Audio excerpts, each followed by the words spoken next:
एक जो है नंबर 1 पर है आवास योजना। आवास के लिए 2 योजनाएं संचालित हैं। एक प्रधानमंत्री आवास योजना ग्रामीण जो भारत सरकार और प्रदेश सरकार के सहयोग से संचालित की जा रही है। इसमें 80% धनराशि भारत सरकार की होती है और 20% धनराशि राज्य सरकार की होती है। लेकिन हर योजना के कुछ पैरामीटर हैं, पात्रता के मानक हैं। अगर आप उस मानक पर खरे उतर रहे हैं, पात्रता की परिधि में आ रहे हैं, तो आपको लाभान्वित किया जाता है। प्रधानमंत्री आवास योजना और मुख्यमंत्री आवास योजना में तो ऑटो इंक्लूजन के पैरामीटर है 13। अगर आप उन किसी से भी कवर्ड हो रहे हैं, किसी की भी परिधि में आ रहे हैं, तो आप उनका बाहर हो जाएंगे, अर्थात आप अपात्र हो जाएंगे। इसमें ये कहा कि जिन परिवारों के पास पक्का मकान है, कहीं भी इंडिया में कहीं भी आपके पास यहाँ मकान नहीं है, आपके पास कानपुर में है, यहाँ आपका कच्चा घर है, तो आप अपात्र होंगे। अगर जो जिनके पास पक्की छत रही है, कच्चे आवास में रहते हैं, तिरपाल बांध के रहते हैं, वही लोग पात्र होंगे। तो नंबर 1 को कौन अपात्र हुआ? जिसके पास कोई भी पक्का कमरा है पूरे भारत में कहीं भी, वो प्रधानमंत्री आवास योजना और मुख्यमंत्री आवास योजना के लिए अपात्र हो जाएगा। जिन परिवारों के घर में एसी है, फ्रिज है, वह परिवार अपात्र हो जाएगा। जिस परिवार के पास लैंडलाइन फ़ोन है, यद्यपि लैंडलाइन फ़ोन अब किसी परिवार के पास नहीं है, एकाध बहुत बड़े लोग होंगे तो होगा, नहीं तो लगभग लोगों के नहीं। जब से ये मोबाइल का युग आ गया है, उस फ़ोन को रखने की आवश्यकता ही नहीं है। ऐसा परिवार जो इनकम टैक्स पेई है, इनकम टैक्स पे करता है, या दूसरे शब्दों में कहें, उस परिवार में अगर कोई सरकारी, अर्ध सरकारी, संविदा सेवा या पेंशनर है, जिसको 10,000 रुपये मासिक या उससे ज़्यादा वेतन, मानदेय या पेंशन मिलती है, तो ऐसा परिवार प्रधानमंत्री आवास और मुख्यमंत्री आवास के लिए स्वतः अपात्र हो जाएगा। ऐसा परिवार यदि आपके पास 5 एकड़ सिंचित और 7.5 एकड़ असिंचित भूमि है, तो आप आवासीय योजना के लिए स्वतः अपात्र हो जाएंगे। यदि उस परिवार में 2 wheeler, motorcycle, 3 wheeler, auto rickshaw, e rickshaw या कोई 4 चक्के का वाहन है, तो वह परिवार प्रधानमंत्री आवास योजना के लिए अपात्र होगा। यदि उस परिवार के पास कोई कृषि यंत्र है, ट्रैक्टर है, हार्वेस्टर है, तो वह आवास के लिए अपात्र हो जाएगा। आप जैसे किसान क्रेडिट कार्ड बनवाते हैं, यदि आपके किसान क्रेडिट कार्ड की लिमिट 50,000 या 50,000 से ज़्यादा है, तो आप प्रधानमंत्री आवास और मुख्यमंत्री आवास के लिए अपात्र हो जाएंगे। तब आप समझ गए होंगे कौन परिवार पात्र होगा, ठीक है। और अभी प्रधानमंत्री आवास योजना की जो वेबसाइट है बंद है। कई बार आप तहसील दिवस में जाते हैं, IGRS मुख्यमंत्री हेल्पलाइन ऑनलाइन पोर्टल पर शिकायत करते हैं, आवेदन करते हैं। शिकायत क्या कि हमें आवास चाहिए, हम आवास भी नहीं। तो अभी इस पर कहना है कि अभी भारत सरकार की जो वेबसाइट है वो बंद है। इस समय आप कितना भी प्रयास कर लें, किसी का नाम उस सूची में जोड़ा नहीं जा सकता है। हाँ, हम लोग सर्वे कर रहे हैं, हर ग्राम पंचायत में हम सर्वे कर रहे हैं। जो भी ऑनलाइन आवेदन मिल रहे हैं, चाहे मुख्यमंत्री हेल्पलाइन से, IGRS पोर्टल से, तहसील समाधान दिवस से, उसको हम लोग सूचीबद्ध कर रहे हैं।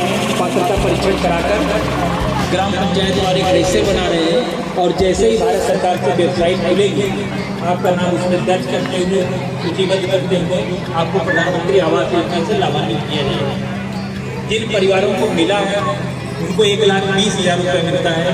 पहली किस्त 40,000, जिससे आप नींव स्तर पर बनाते हैं। दूसरी किस्त 70,000, जिससे आप अपनी छत डालते हैं। तीसरी किस्त 10,000, जिससे आप दरवाजा खिड़की प्लास्टर करते हैं। 1,20,000 रुपये। क्योंकि धनराशि कम है, तो भारत सरकार ने निर्णय लिया कि उसमें श्रमांश भी लगता है, मजदूर भी लगते हैं। तो 90 मानव दिवस मनरेगा से श्रमांश के रूप में उस लाभार्थी को दिया जाता है। और आज की डेट में मनरेगा में मजदूरी 230 रुपये प्रति मानव दिवस है, तो 90 पूरे 230 20,700 रुपया आपको मनरेगा से मिलता है। इस तरह से एक आवास के लाभार्थी को 1,40,700 रुपया मिलता है। और बाकी आप अपना लगाकर, क्योंकि ये पूर्णतः अनुदान है, इसको वापस नहीं करना है, कुछ पैसा अपना लगाकर एक बार में बढ़िया से घर बना लिया। ये स्कीम है प्रधानमंत्री आवास योजना। दूसरी स्कीम जो आवास की मंत्री आवास योजना, जो राज्य सरकार 100% पैसा राज्य सरकार का है, प्रदेश सरकार का है। इसमें भी सारी शर्तें वही है, कुछ क्राइटेरिया जोड़ा गया है। जैसे एक परिवार के पास पक्का घर है, अभी तक पक्का घर है, रात में भूकंप आ गया, आपका घर जमींदोज हो गया, गिर गए, तो आप बात करोगे, ठीक है। तो ऐसा जो परिवार दैवीय आपदा के शिकार हो गए, कच्चा घर आपके पास बहुत बढ़िया है, बरसात में घर आपका गिर गया, आप आगे खुले आसमान में, तो जो परिवार दैवीय आपदा से प्रभावित होता है। और दूसरा प्रदेश सरकार ने जोड़ा, जो परिवार कुष्ठ रोग से ग्रसित है, कुष्ठ रोग सब लोग समझ रहे होंगे, कहने से नहीं, ये जो स्वास्थ्य विभाग है उससे आप सर्टिफिकेट बनाएंगे कि हम कुष्ठ रोग से पीड़ित हैं। नंबर 1 दैवीय आपदा से प्रभावित परिवार, नंबर 2 कहा कि कुष्ठ रोग से प्रभावित परिवार। और अभी प्रदेश सरकार ने एक क्राइटेरिया और जोड़ा, ऐसा परिवार जो दिव्यांग है, विकलांग है और उसके पास दिव्यांग सर्टिफिकेट है, जो 40% या उससे अधिक की सीमा का है, तो ऐसे परिवार को भी अगर वो प्रधानमंत्री आवास की पात्रता रख रहे हैं, तो ऐसे परिवारों को मुख्यमंत्री आवास योजना से लाभान्वित किया जाए। अभी विकासखंड उमरदा में व्यक्तिगत देश योगी में 197 परिवारों को दिव्यांग मुख्यमंत्री आवास योजना से लाभान्वित किया गया। इसमें भी पैसा वही 1,20,000, 3 किस्त में 20,700 रुपये मनरेगा से, और आवास की साइज भी सेम है, आप बनाते हो। ये था मतलब आवास योजना का संक्षिप्त वो।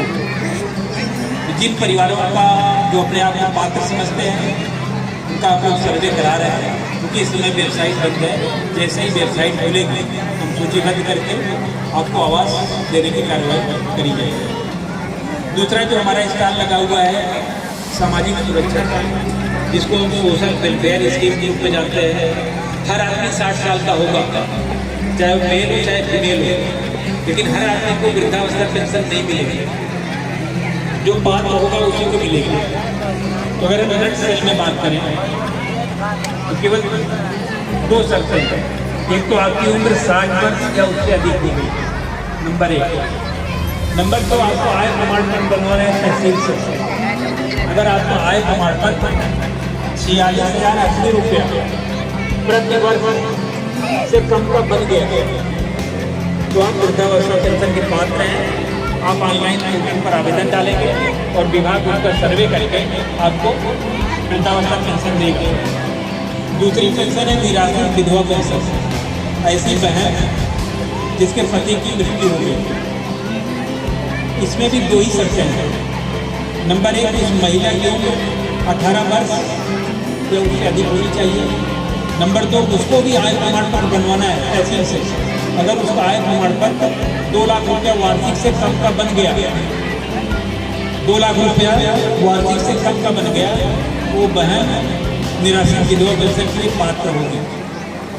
तीसरा है दिव्यांग पेंशन। ऐसे बच्चियाँ या ऐसा पुरुष, ऐसे महिला जो दिव्यांग हैं, उनके पास दिव्यांग सर्टिफिकेट बना हुआ है, जो 40% या उससे अधिक का है, नंबर 1। और उनकी उम्र 18 वर्ष से अधिक होनी चाहिए। जैसे मानिए कोई बच्चा है दुर्भाग्य से विकलांग हो गया, जब तक वो 18 साल का नहीं होगा तब तक उसको पेंशन के क्राइटेरिया में नहीं लाया जाएगा। उम्र कम से कम 18 साल, और जो दिव्यांगता का प्रतिशत है वो 40 या 40 से अधिक होना चाहिए। दूसरा, वो परिवार की जो वार्षिक आय है वो 46,080 रुपये से कम की होनी चाहिए। आय प्रमाण पत्र बनाएंगे, अगर उनका वार्षिक आय प्रमाण पत्र 46,080 रुपये से कम का है तो वह परिवार भी जो है, वह बच्चा या वह बच्ची, वह पुरुष या महिला दिव्यांग पेंशन के लिए पात्र होगा। तीसरी योजना मनरेगा से आप लोग भली बात परिचित हैं। कई इसमें हमारे मनरेगा मजदूर भी होंगे। 60 में अगर हम कहें तो ग्रामीण पृष्ठभूमि में निवास करने वाला ऐसा परिवार जो आप कुशल कार्य करने का इच्छुक है, उसकी मांग के आधार पर हम लोग जॉब कार्ड बनाते हैं। जॉब कार्ड आपका फ्री ऑफ कॉस्ट बनता है, निःशुल्क बनता है, उसमें आपको कोई पैसा नहीं देना होता है। और उस परिवार को मांग के आधार पर एक व्यक्तिगत करें 1 अप्रैल से लेकर 21 मार्च तक 100 दिन के रोजगार की गारंटी दी गई है। उसकी मांग के आधार पर आप काम मांगेंगे, आपको काम दिया जाएगा। आप काम मांगेंगे, अगर हम आपको काम देने में असमर्थ हो पाएंगे, नहीं दे पाएंगे, तो आपको बेरोजगारी भत्ता के लिए आप पैसे हो जाएंगे, आपका क्लेम बनेगा। 100 दिन के रोजगार की गारंटी है। और इस योजना में समय समय पर बाजार दर के आधार पर मजदूरी चेंज होती है। अभी 1 अप्रैल 2023 मनरेगा की जो मजदूरी है 220 रुपया प्रति मानव दिवस प्रति व्यक्ति है। इसमें महिला, पुरुष, विकलांग या वृद्धजन में कोई विभेद नहीं है। न्यूनतम उम्र है, जैसे कहते हैं बालिग, बच्चा बालिग हो गया, बिटिया बालिग हो गई, अगर उसकी उम्र 18 साल हो गई तो बालिग हो गया। अभी जैसे मतदाता सूची का पुनरीक्षण चल रहा है, जो बच्चे 1 जनवरी 2024 को 18 साल के हो रहे हैं, उन सभी का नाम मतदाता सूची में दर्ज हो रहा है। अभी 9 दिसंबर तक ये प्रोसेस चलेगा। तो जो बच्चे या जो बच्चियां 18 साल की हो गई हैं, जिन बेटियों की शादी होकर यहाँ ससुराल में आई है, अगर मतदाता सूची में नाम नहीं दर्ज है तो सभी लोग आवेदन करके फॉर्म 6 भर के मतदाता सूची में अपना नाम दर्ज करा लीजिए। जो बहुएं, जो बेटियां यहाँ शादी करके आई हैं, उनका नाम वोटर लिस्ट में वहाँ होगा, मायके में होगा, ससुराल में नहीं है। तो आपको फॉर्म 8 भरना है। फॉर्म 8 भर के अपने BLO को दे दीजिए, वहाँ से नाम कट जाएगा और यहाँ की मतदाता सूची में नाम जुड़ जाएगा। ठीक है, ये टॉपिक से थोड़ा बदल गए क्योंकि ये बर्निंग टॉपिक है, इस पर भी हम लोग काम कर रहे हैं।